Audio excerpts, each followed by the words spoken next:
天哪，太可爱了吧！中国信托跟反应过激的猫联名贴图限时登场，8款动态贴图，表情到位，情绪满满，超级实用。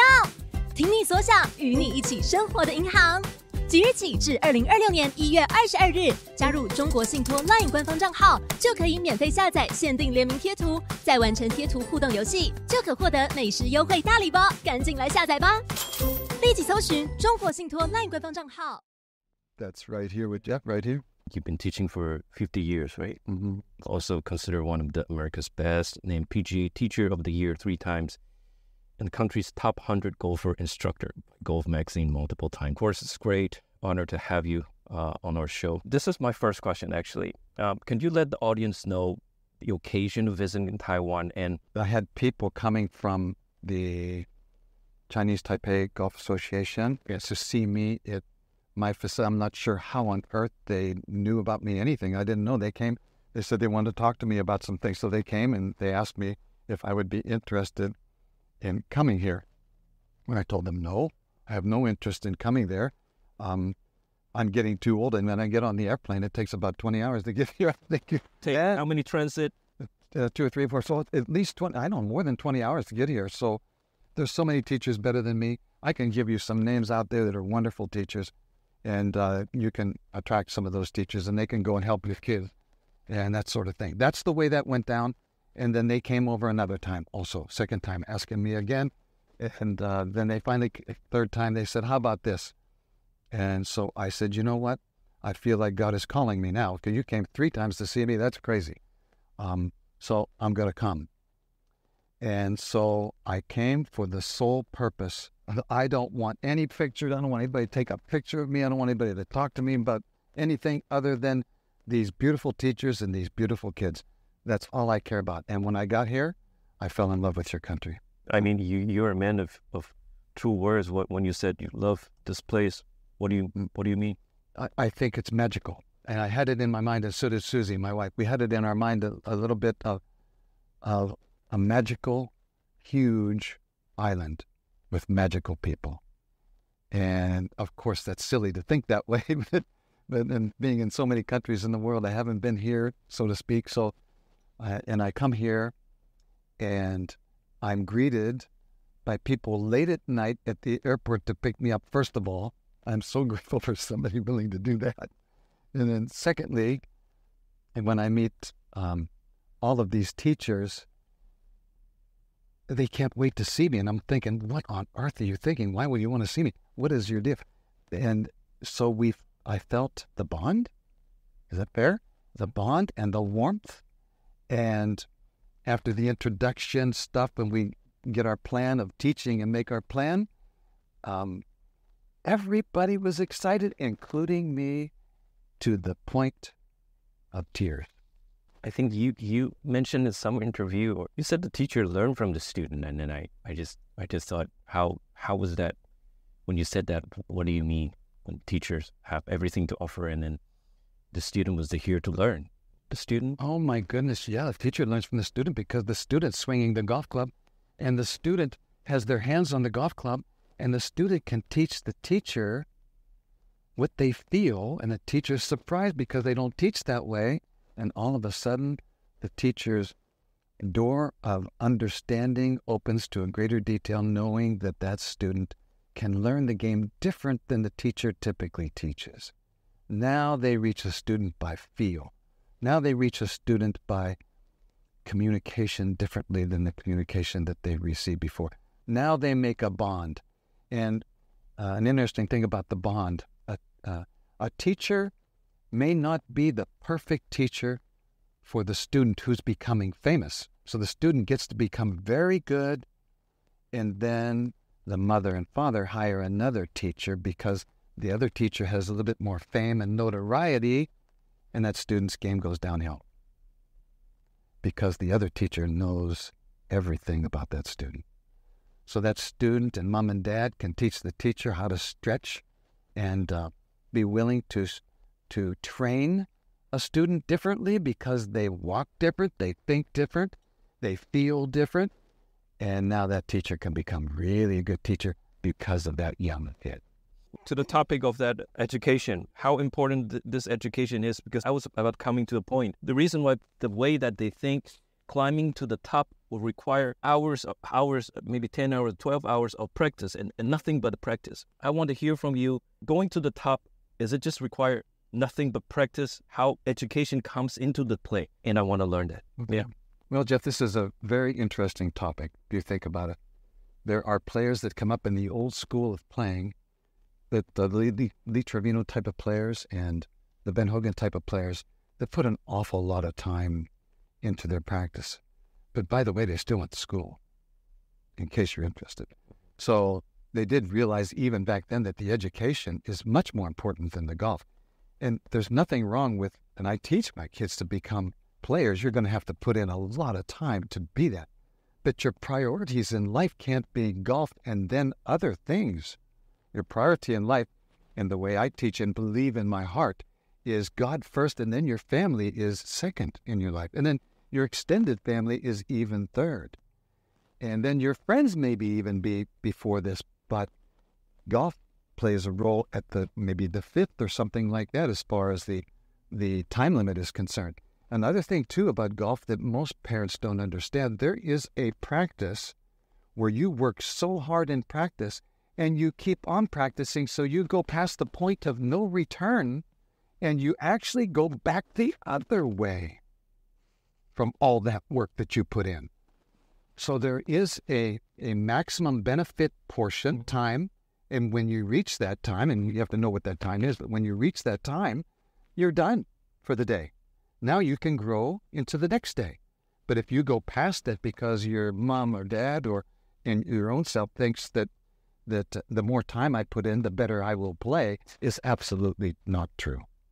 When you said about the priority, God first and family and all that, that is certainly supporting this young athlete when you grow to a top professional level. But during this time, when he, like you said, he need to put in enormous amount of time into this, so naturally this education or family or belief get crowded out.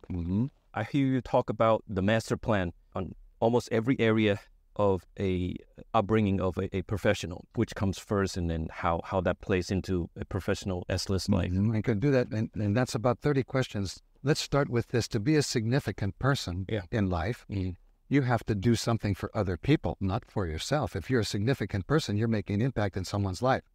So how can you make impact in someone's life if you spend the whole day out there whacking golf balls? How can you influence your mom and your dad for goodness and things like this, and your friends and people?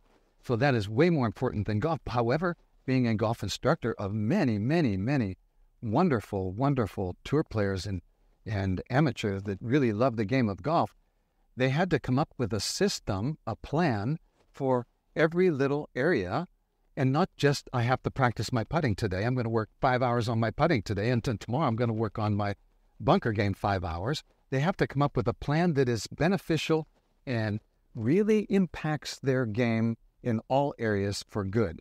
So that plan has to be developed, and we can't develop that here in this little podcast, that's for sure. But without a significant life, in my humble opinion, you're wasting your life. And by the way, life is way bigger. Your purpose of your life is way bigger than a golf ball. Way bigger. Not to say I want my students to practice better and smarter and all these things than any players out there so that they can reach their full potential. But you can't reach your full potential going wild with the golf game and thinking that my hands are bleeding more than another guy's hands and hitting golf balls. It's not going to make any difference. I love what you said. You're actually going to go backwards.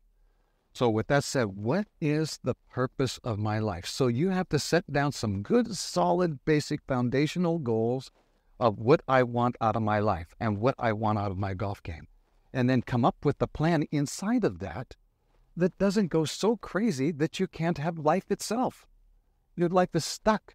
And some of these things happened to me in Korea when I taught so many years in Korea. That most of the parents in Korea, their kids don't really spend time in school, and they feel like that gives them a chance. But how many of the kids, let's say I teach 500 kids, how many of those kids are actually going to make enough money in tournament play to feed their families. And it's such a small thing, and sometimes it's even a lucky thing. So really, in reality, they're not going to get there by putting in that much time. And I think that's your main question, is how do they do it? And that's another question in itself. If we ask that question, I think we'll just have a longer podcast. That's so good. When you also talk about teach with not just the golfer, not just the learner, but with a parent, even the grandparent. I remember you saying that. It seems to me that teaching and learning and then growing, this is a community work almost, to have a bunch of people working together. How important is parent in this role besides pushing their kids to, just practice more? Yeah. A parent needs training how to raise their kids. Not in home. I don't want to get in the way of home. However, I do get in the way of home. Is they have to learn what is good for their kids and what is not good for them. What conversation is good for their kids to grow their game, what conversation is not good for their kids. And a lot of times in the interview, my interviews are an hour and a half to 2 hours long before I decide and before the parents decide whether they want to have the training from me. So we have that long meeting, and then I find out from the youngster, and before we even start, I ask Mom and Dad, we're going to talk about things here that are going to be uncomfortable for you, so get ready, because we're going to ask your child some information. He's 9, 10 years old, and so we find out that young boy does not like Dad on the golf course to watch him play. And isn't that the saddest thing in life, that your youngster doesn't want you around when they play golf? And Dad, I'll be honest with you, it's because of the way your game and his game are related together. As a matter of fact, the trophy that he wins is your trophy in your mind. But in reality, it's his trophy. Your job, and we teach the parents, and I have PowerPoint presentations for parents, and they all come and they laugh and everything else, but then they learn how to help. What is positive and what is negative? And it is not your game, it's their game. If it was your game, you couldn't get into my program. You wouldn't be good enough anyway. So we have to train Mom and Dad, and mostly moms are pretty good, but I've seen some very strong moms as well. And there's nothing wrong with being strong. I reckon it to Tiger Woods and his dad. I did some work with Tiger, not teaching Tiger, we did some clinical work together and with Dad. And it got to a point where Tiger and his dad would fight so much from Dad's push, Dad just kind of almost gave up. And then Dad and Tiger learned, not from me, that's for sure, they learned how to communicate together that Tiger would get better. And Tiger, from that point on, couldn't wait for his dad to go with him. Come on, Dad, let's go hit some more balls. We had some this morning, let's go hit some more balls. And Dad said, Tiger, I'm exhausted. Dad, you said you're going to help me. Let's go hit some balls. And they became the best of friends instead of golf ruining their friendship. So there is a way for the parents, and there are jobs that I give the parents to do to stay on course, to stay on track with the raising of their kids in the game of golf. Then, even then, the kids will learn how to be a good youngster, how to follow their parents, how to listen to their mother and father, how to do schoolwork the very best that they can do it to get excellent grades so they can play in college, for goodness sake. So it just goes on, and most parents will tell me that, Joe, since he's been taking instruction from you, he's become a nicer child. And that's the payoff of golf. Golf can pay off like this if you want it to happen. I would say it's a life-changing experience, and then this is a leverage of golf, almost like golf. If you play it the right way, learn the right way, it's also changing your life. That's how I see it. Oh, there's another question. I'm curious, as a sports fan, I'm curious about one thing. Comparing the process of climbing to the top, as you said, doing things rightly and with God's blessing and your talent, your hard work, you go to the top.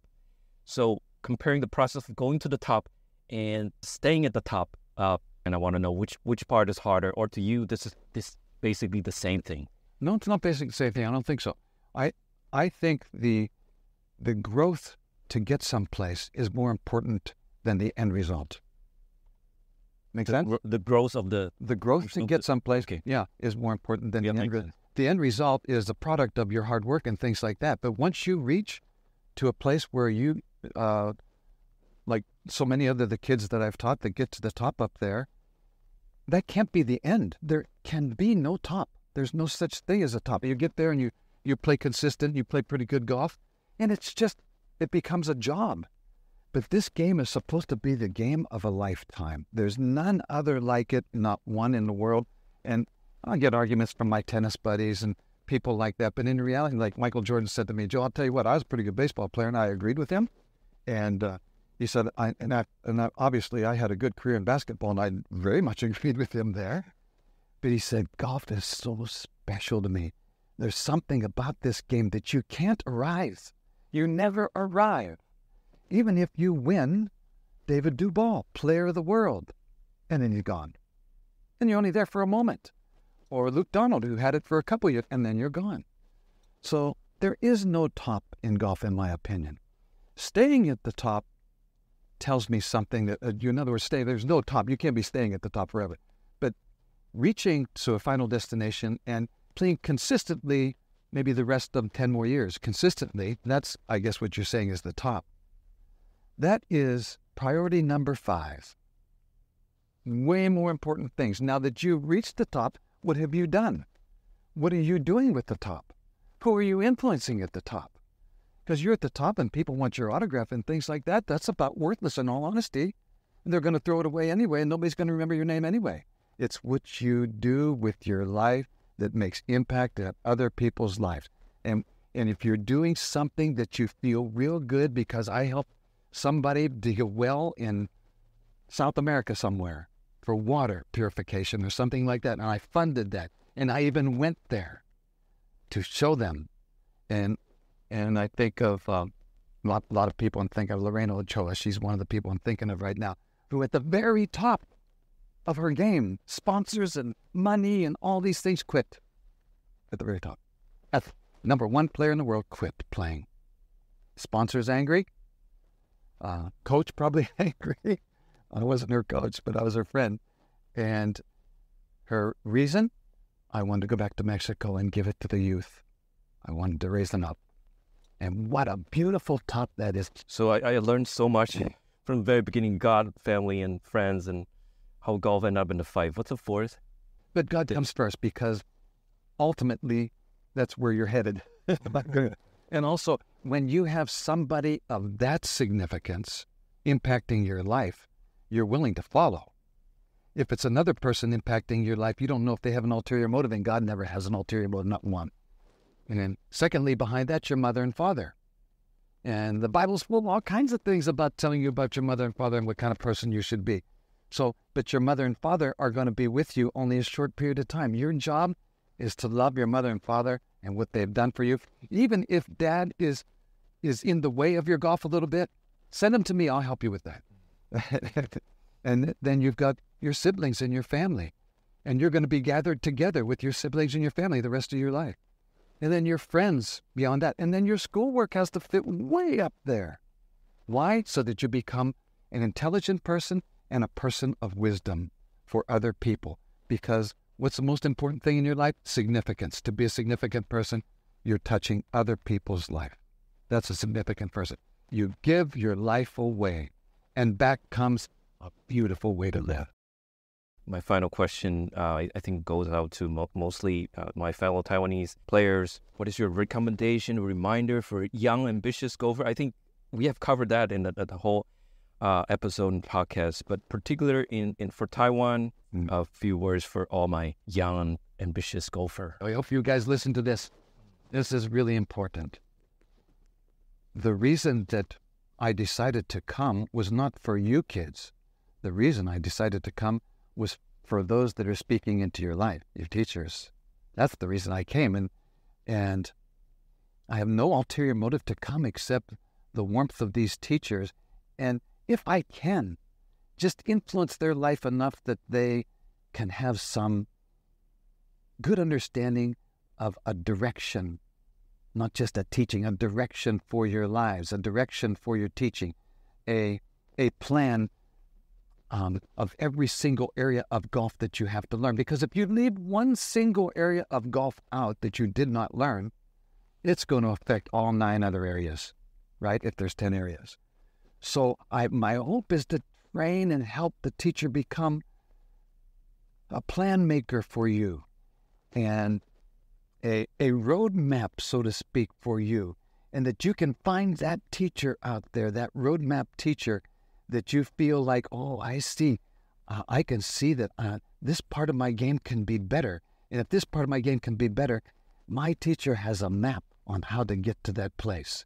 And a teacher that, and I'm trying to impress this upon the teachers, a teacher that is not about themselves, that is about everybody else that comes through their teaching door.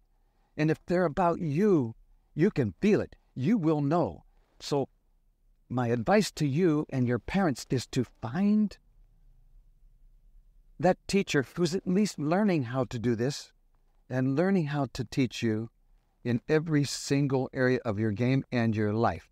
Because if the teacher misses the life, what good is it to have the game? If you have the game and you're all about yourself, you've just got the game and yourself. But if you got the game and you're about others, to influence others with your game, you build a platform of your great golf on tour, you win 12 times for the purpose of affecting others' lives for good and maybe even for God. So if you can find that, that's my advice for you, and you become the very best you can be in your plan and in your teacher and all the things that are necessary to make you a better golfer. So, Joe, I want to thank you for getting on our show. I think I learned so much in our saying. There's a saying in Chinese that if you sit together with a guy and then having one conversation is worth 10 years of reading. That's my feeling. Thank you, Jeff. You're so kind. Yeah, I think you should start your own podcast. Yeah, no time. All right, I think we'll wrap up here. Thank you, Joe, for everything that you've done. Thanks, man. Thanks.